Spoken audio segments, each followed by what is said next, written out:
The Russian invasion of Ukraine pushed many of the world's largest consumer goods companies to pull their services from Russia, and tech giants are following suit too.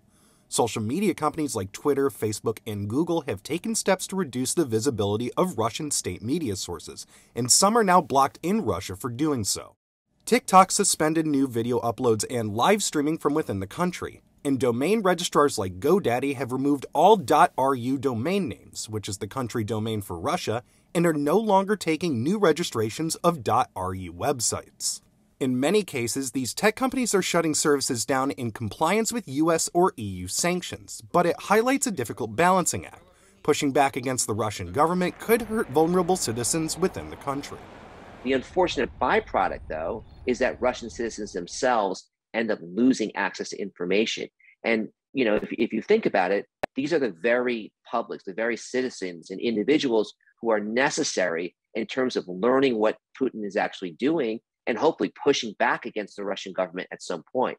And so finding that balance may be an impossible task.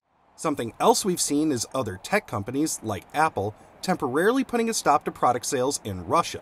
Feldstein told Newsy he was surprised they were doing that, in part because of the optics it might send to Russian citizens.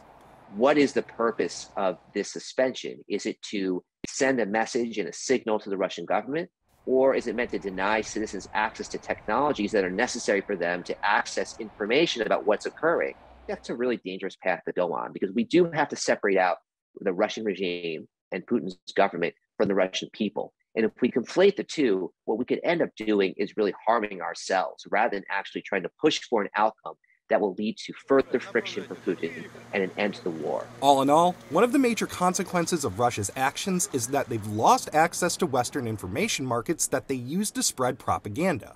RT and Sputnik News have been banned from most major platforms and even Apple's App Store. Tyler Adkisson, Newsy, Chicago.